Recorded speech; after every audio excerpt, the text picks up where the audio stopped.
Good afternoon. My name is Wilmarie Newton, and I'd like to thank you for joining us for today's webinar.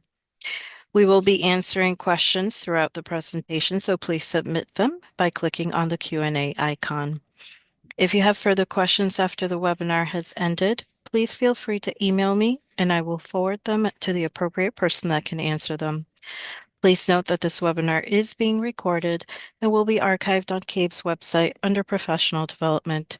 It will also be emailed to everyone who's registered for today. And now I'd like to introduce Sheila McKay, CABE's Associate Executive Director for Government Relations. Thank you, Will-Marie. Good morning, all. This is a webinar we're doing to help you better use the time with us on the 12th of March for our Day on the Hill.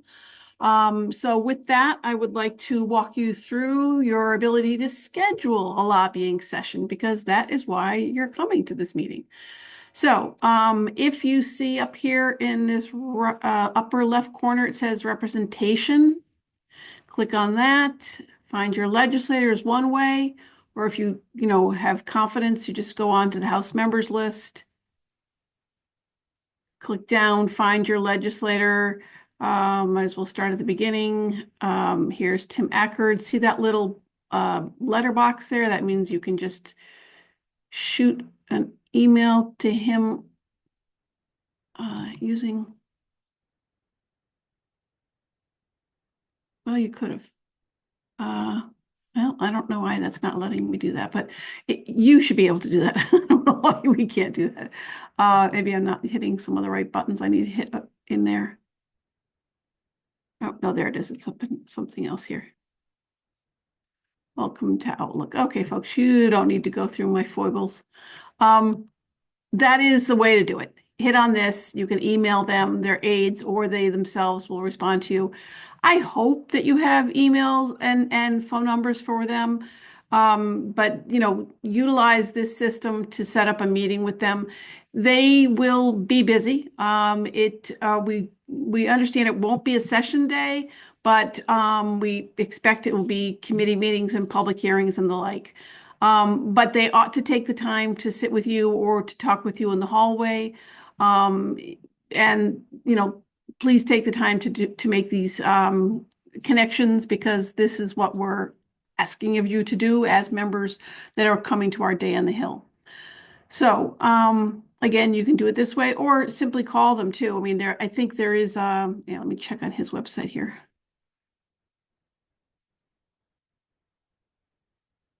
Here we go. So then it's here, contact. You can contact him this way too. So yeah, so you can send an email here.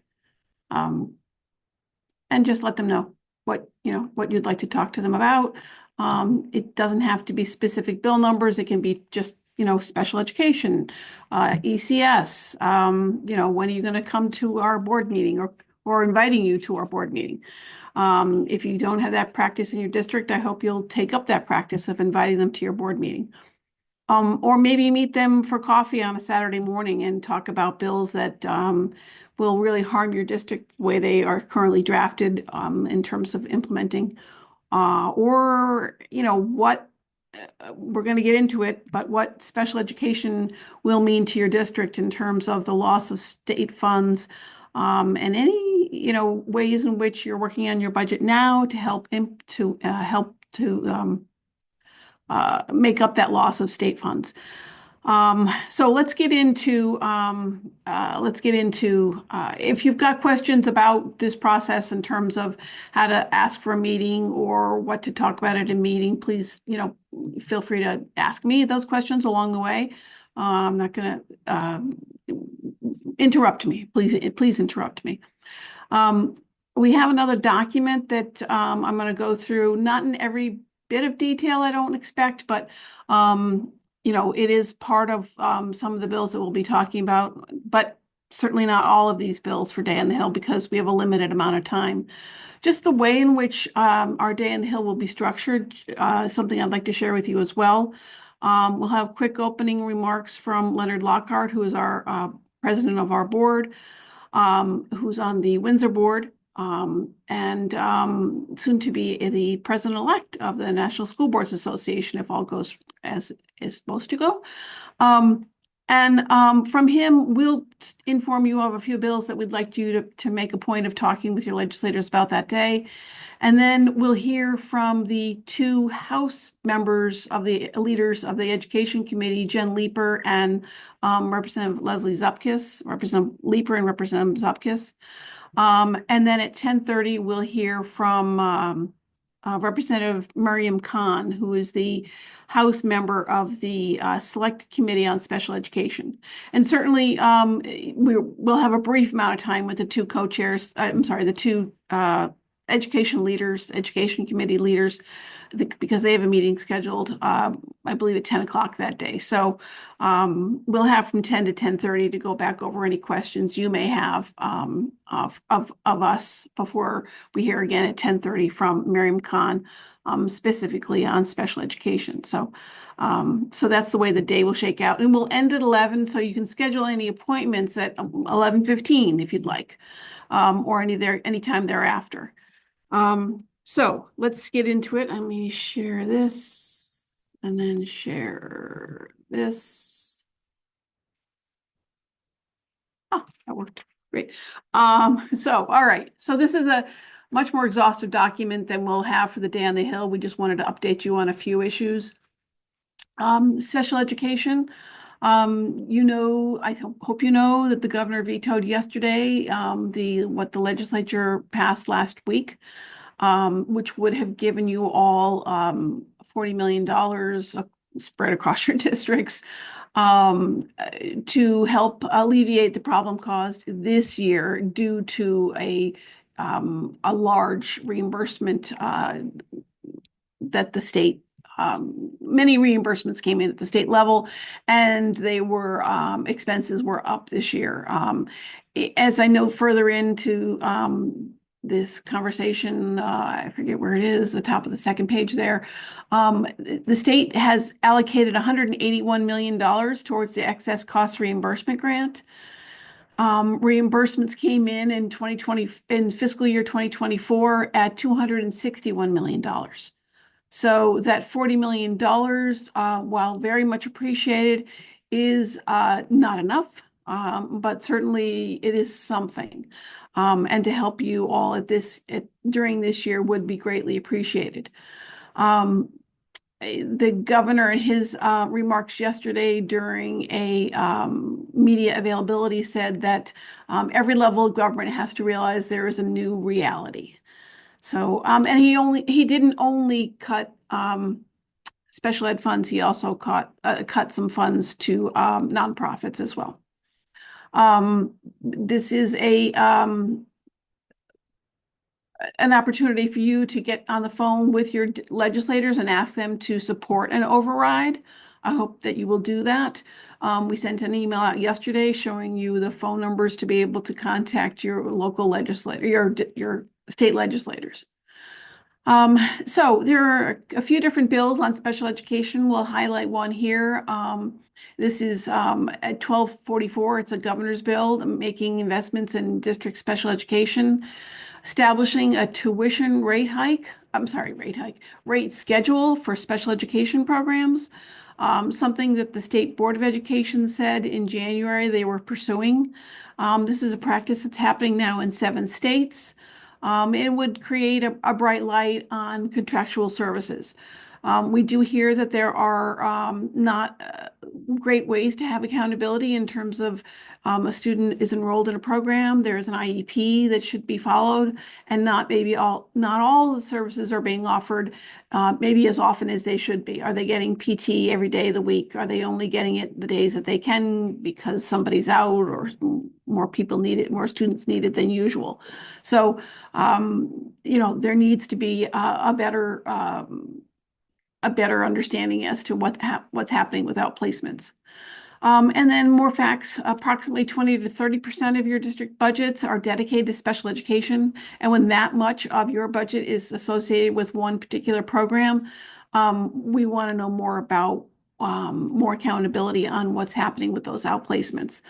As I say here, there's a less overall understanding of the expenses and how many services are required by the IEP, and are they being provided by those outplacements. Currently, the state auditors are able to audit 6 state education programs across the state, um, outplacement programs. And there are many, many more outplacement programs than 6. So the accountability in terms of the oversight is not there as well. We would like to see more of that.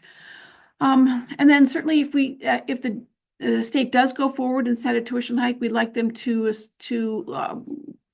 provide some understanding as to what that cost would be. If it would be set too high, it could potentially cause that private provider to cease offering that service because it doesn't meet their business model. And we would have concerns about that. And then your district would need to go further to be able to find a program, and the student would be have longer time on the bus. Again, not something that we would want for that student. The State Department of Education is, as I say, did say in January at its state board meeting, looking into this issue, and we would rather that work continue as it is so that we can best learn from our colleagues across the nation, versus setting up a rate that's not been properly vetted. Patrice and I had a nice conversation in the hallway yesterday with Representative Miriam Khan, who is the House Chair of the Select Committee on Special Education. She is a special ed teacher. She is a former Windsor Board of Ed member, and has said to us prior to the conversation, at least 2 or 3 weeks ago, said to us, I get it. I get it on many levels. I'm glad I get it on many levels. I'm not going to do something that I think would harm districts. So we're appreciative of the fact that she has these different views on the issue. But we would continue to press her for the ways in which this is being implemented especially it's being implemented at the local level. She and her colleagues that serve on the Select Committee on Special Ed have learned an awful lot from 4 listening sessions. There will be a public hearing, and I'll get into that later in here. She did say to us just yesterday that in terms of rising costs, they've really come to better understand that it's the non-approved special education programs, service programs, and the RESCs that costs are rising a little bit more than other programs. And this Senate Bill 1244 would have grants available, or make grants available to districts to work with your colleagues across the line, across the town line, to maybe regionally do something, or to bring more students in-house for your own district. We know there are benefits when students are educated in their own district in terms of being made, having the opportunity to take full advantage of local programs after school, or just be involved in watching a game or something like that. This would be a $10 million proposal in terms of grants to districts to be able to start looking at these programs. And it would be $4 million in bond funds in terms of any construction type programs that would need to be had. There was also in his budget bill $40 million, the governor's budget bill, $40 million for special education programs in fiscal year 2027. So let me lay this out a little bit more for you. If in this veto session, if it's overridden, there would be $40 million for this fiscal year to stop the reimbursement problem in terms of your districts counting on more funding that then could have been made available at the state level. And then in 26, there is no additional funding coming in. And then in 2027, there would be additional funding coming in the governor's budget of $40 million. Now, again, this is what the governor's proposed. His budget now is before the Appropriations Committee, and certainly we're expecting that they will make some changes, but they need to better understand your special ed needs. So we urge you to make those appointments with your legislators, to draft testimony when it's necessary for public hearings, get the word out there. And two, educate yourselves on what the 4.5 times the average per pupil expenditure is. That's the rate in which, after your district has spent 4.5 times the average per pupil expenditure, they then may seek reimbursement from this excess cost reimbursement grant from the state. So if your district spends $20,000 to educate a student, at $90,000, if you have a $200,000 placement, so $200,000 replacement, $90,000 is the threshold, the reimbursement threshold that you have to meet. So 200 minus 90, so you'd have $110,000 to seek reimbursement for. A significant amount of money for your district, especially when it's not just one special education student. The Let me see where I am in terms of talking about the issue. So special education also gets into teaching and your staff. Each year, the State Board of Education, State Department of Education looks at staffing shortages every October, whether they be English language learners, whether they be, I'm sorry, not English language learners, whether this is staffing. So whether it be, French or Spanish, or special ed teachers, certain science teachers. There is always a level of vacancies at the local level, and every October they take a census of where those vacancies are. And again, every year we see special ed on that list. So we need to support ways in which we're creating more teachers as a whole, more minority teachers, more special ed teachers. So there is a program in one of the RESCs, the CREC, the Hartford Area Regional Education Service Center. CREC started a program about 6 years ago. That program had about 12 teacher prep students in it. They've now grown to 40 students, 40 participants, and had state funding for an additional 25 that got pulled away last year. Those students are being certified within a year's time for either a special ed certification or an early childhood certification.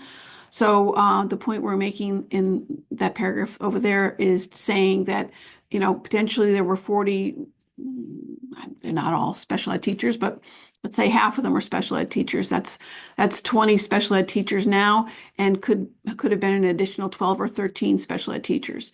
So that would have gone a long way just in the greater Hartford area, and these teachers are from all over the state. This is a state-run program that CREC happens to run. And then we know some of your districts have relationships with universities in terms of helping to bring teacher prep students in as interns, and then having successful candidates come to you the next year. You all have different ways in which you're growing your own populations. But even paraeducator programs that are out there, those programs need to be supported. And we need to have more teachers coming into the education field. In terms of the way in which the bills are going forward, the Education Committee will have a public hearing on Senate Bill 1 and Senate Bill 5000, House Bill 5001, we think on March 12th. And then the Select Committee on Special Education will have two bills, likely have a public hearing the week of March 17th. So you have opportunities coming up to have public comment on those bills. And by the way, you may do three ways. Four ways. You may submit testimony in writing. You may testify in person. You may testify remotely. You may meet them in the produce department, at the dry cleaner. However it happens, get your point across. But as I said earlier, know your numbers, know what 4.5 times means to your district, know what the amount of money that you're seeking reimbursement for. Um, the more you can give them a factual understanding of the problem at your district level, that's would be appreciated. And, I say problem, but you may have programs that are working really well. You may have opened up a program last year that you're able now to bring more students back in. You may have hired a behavioral analyst. You may have created more space. You may have said, wow, this reading program is helping us to not find so many students going towards special education because the reading program is acting as a way to find initiatives to assist students that are not going towards special ed, just need more assistance with reading. Yes, there are problems, but yes, celebrate the ways in which things are working well. And elevate those at the state level because your colleagues in other towns and districts will learn from you. I talked to New Canaan last night, their Board of Education, and they happen to have their own bus system, so they're able to better control the costs for special ed services as well as their other bus services. But uh, there are exceedingly high costs, as I note there, in terms of Meriden having testified that they're spending $60,000 and $40,000 to drive one student to Hartford and one student to Vernon. And that's when, as I say, also last night I learned from the superintendent in New Canaan that districts downstate are spending about $125,000 per student in some instances to transport a student. Again, doesn't get at the academic costs. So, stepping away now, do we have questions on special ed? What more can I talk to you about there?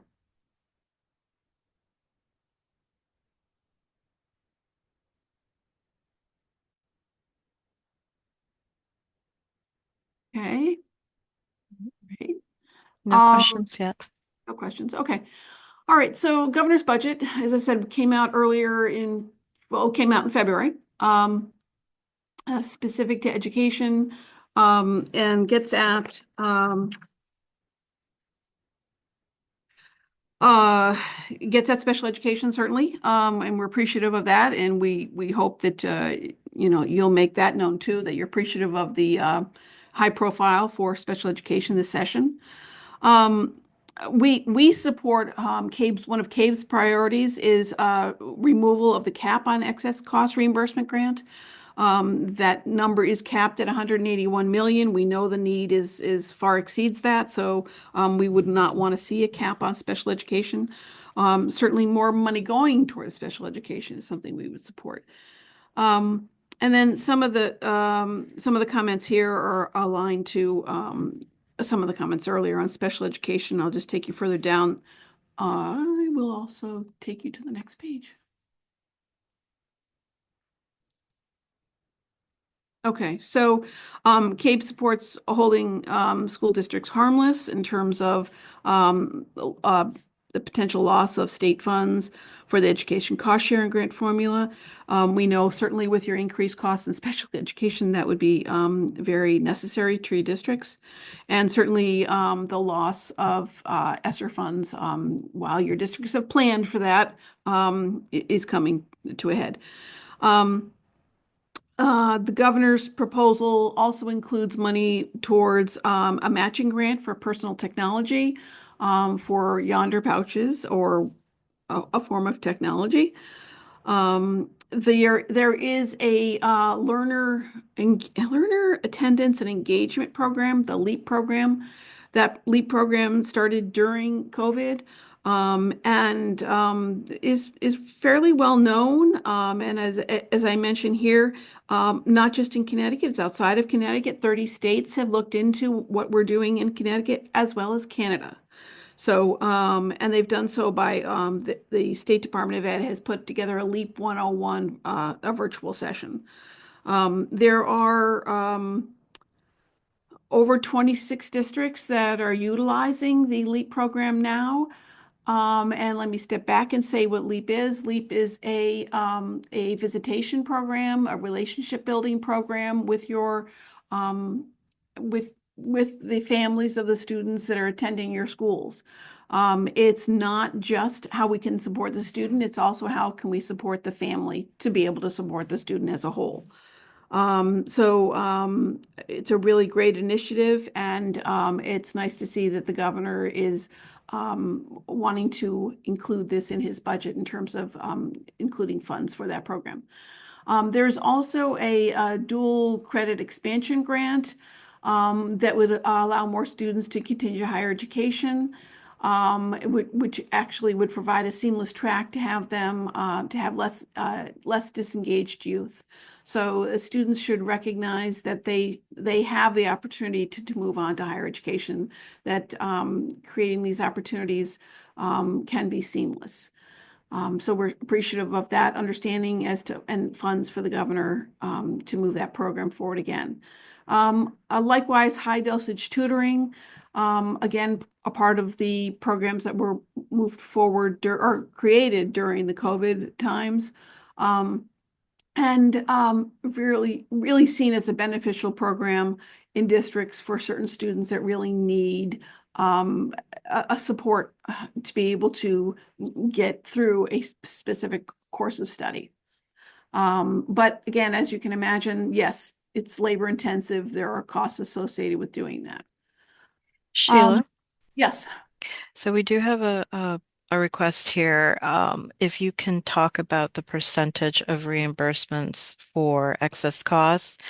The districts have recently received percentages that were less than promised, and that has begun to cause deficits in budgets now. Yes. So we know that at the beginning of February, when the 75% of the disbursement went out, every district felt experienced a loss in terms of what they expected. Many of your superintendents have produced have you've all begun the budget process. Your superintendent provided a likely a very conservative number in your budget, um, and was not that number was not met by any means. About 2 years ago, the state changed its disbursement for special education. It was on a 20/80 percent scale. They went to a tiered scale, 3 tiers based on the wealth of your district. It was as high as, I believe, 92 and as low as 61. But again, in there were 3 tiers. Um, from what we understand, every district was either in the 60s or 50s in terms of reimbursement. Again, the state has a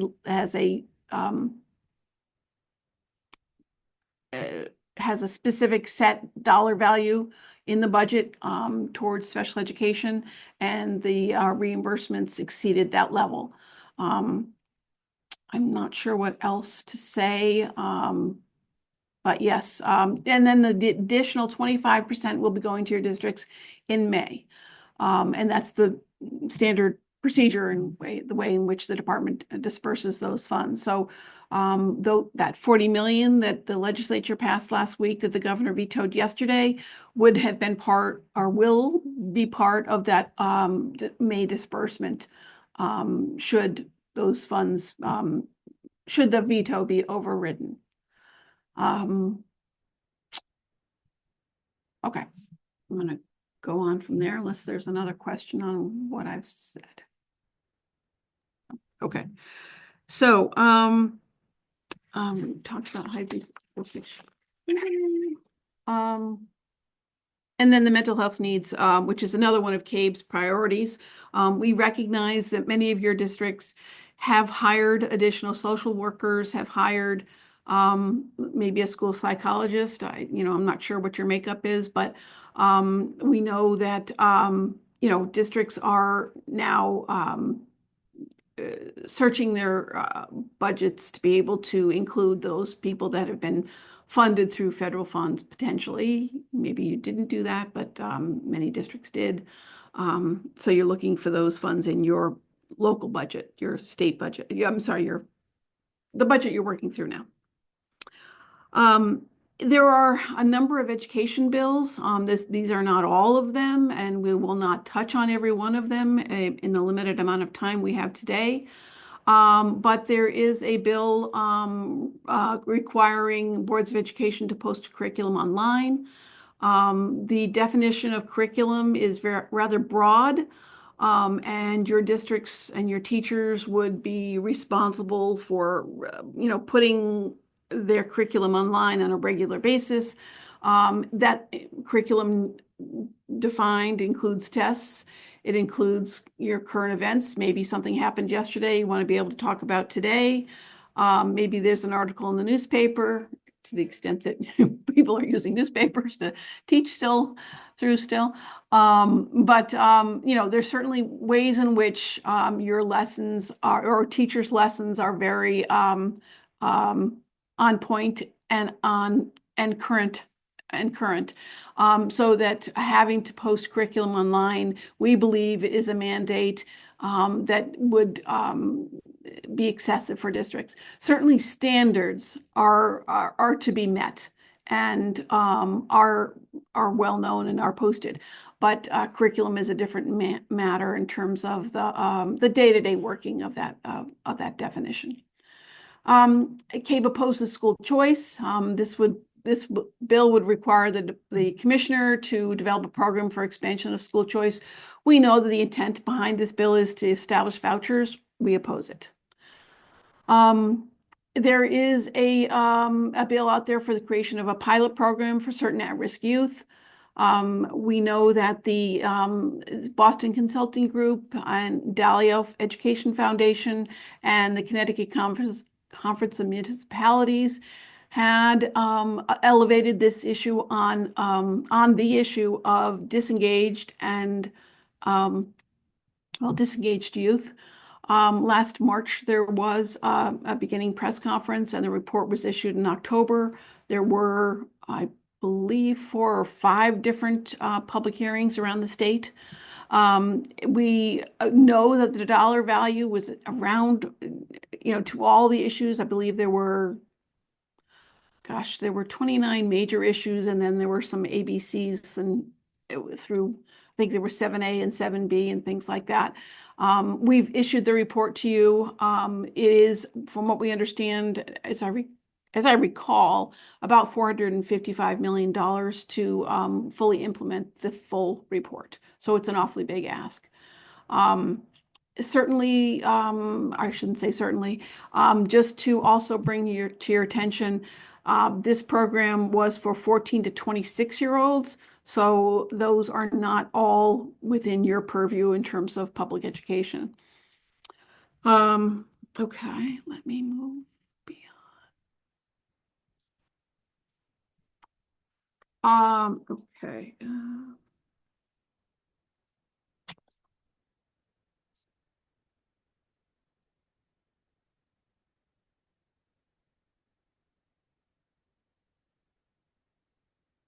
Okay. So there are bills out there there is a bill out there on automatic external defibrillators. We know that your districts have policies on emergencies and safety plans and so forth. We believe this could be a part of those, is a part of those plans as they stand now. Certainly, we would want to see your districts make these plans workable, visible, working documents. And then funding wise, we know that if this plan was to be established, we'd want to have money going forward for the replacement and maintenance, for brand new and replacement and maintenance of any equipment that you have. We're told in testimony that the American Heart Association gave that it's about $3,000 for these apparatuses. So know that there is a significant cost to some districts in terms of the number of schools you have and where you'd want them throughout your schools. uh, let's see, just picking some other bills here. House Bill 710, an act concerning paraeducators. Currently, the comptroller has set up a program 1 or 2 years ago, um, looking to elevate the profession of paraeducators in terms of helping to pay for their health insurance costs. And that was certainly that was a wonderful idea. And as the program matures, the state share is being lessened to 50%. Certainly, we have a concern that this is a mandate on your local districts and something that should be a part of your collective bargaining process. There's a bill going forward, House Bill 710, an act concerning public school libraries. And it reflects much of CABE's policy, model policy, in terms of defining what a qualified complaint is, um, setting up a process to review books, and setting up a group that would be involved in that process. There is another bill on public school libraries in the Children's Committee. It's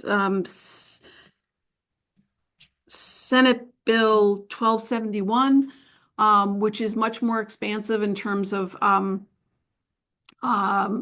immunity and uh, defines the way in which you display books. It just gets into an awful lot more. We can talk about that at another point too. But the Children's Committee is also looking at not just public school libraries, at public libraries as well.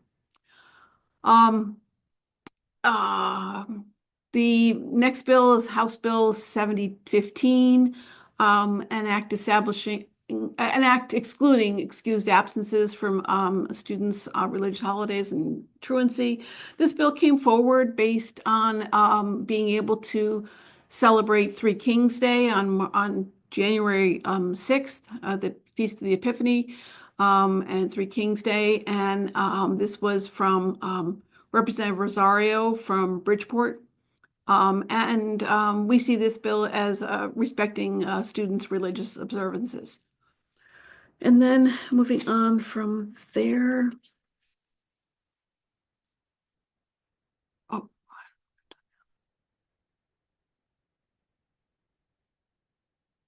okay. Um, and then the final bill here is crisis response drills. So House Bill 7077 is an act concerning crisis response drills. And then this gets towards who should be trained in an appropriate manner to help students care in terms of if they're traumatized students to begin with, how they would go through this process in terms of a crisis response drill, what measures could be in place for these students. And then it gets at notice and giving parents a week's notice before the event would before a drill would happen. We certainly would want to make sure that the drills were happening along with their within the everyday workings of the school. And we don't think that notice is we don't want to alert students that this is happening. Certainly, again, there are traumatized students, that's a different issue, but we don't want to be able to, we want this to happen as it should happen, as a planned activity that's not known to all that are be a part of it. We know that the notification would be a mandate to districts, as it needs to be provided in all the languages of the students in that school, which is an extreme, would be a large burden on your districts. We're wondering how best to be able to work through that with the Education Committee. So I've jumped around on a few bills. If you've got questions, I'm happy to answer them. This is not all the bills that we're following. These are but a few. We're happy to have you involved in the process, and we're happy to walk you through the process. call me, call the office. We're happy to talk with you. We're happy to have you better understand the process.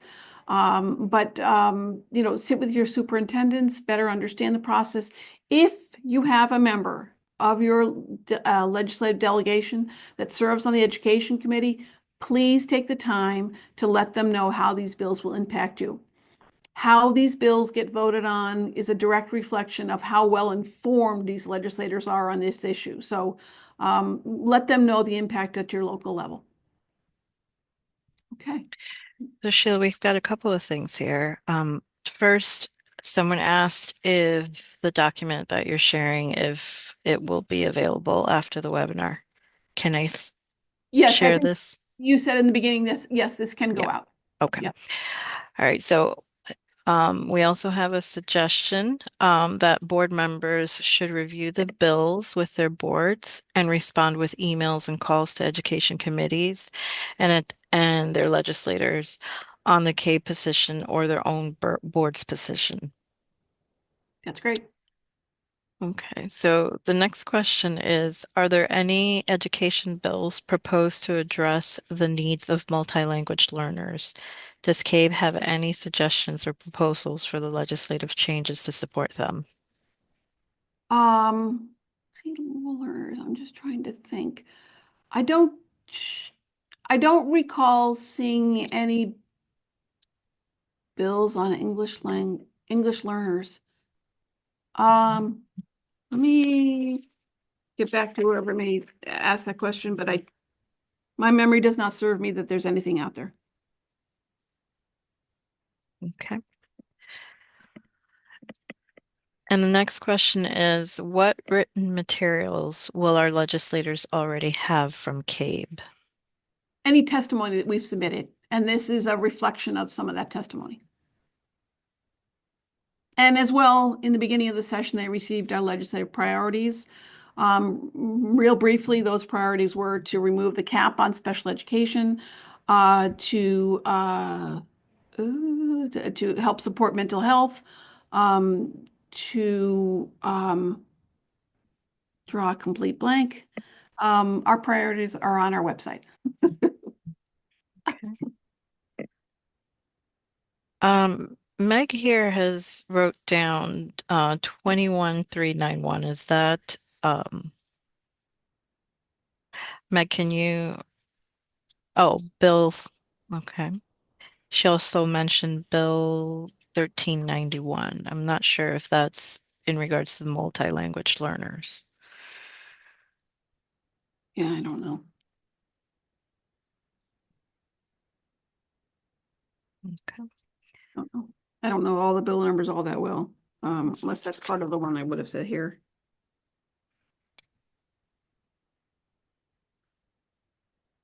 An act concerning is that um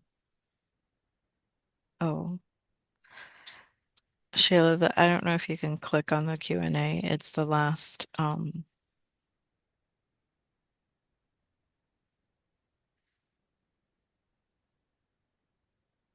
transparency of MLL,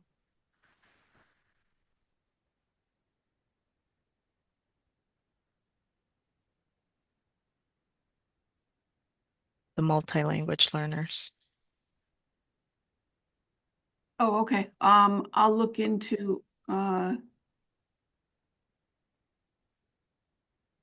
have to see which bill that is in particular. Okay. And I've taken the name down with the question. Yeah, and I have the bill number here. Okay. Do we have any other questions? We'll give some time.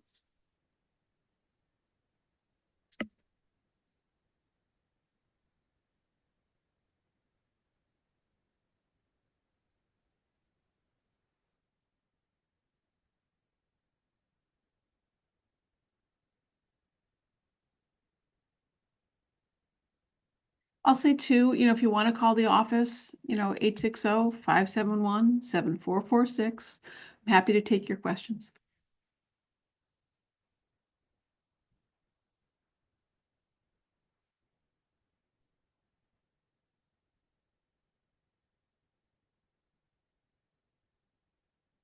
All right.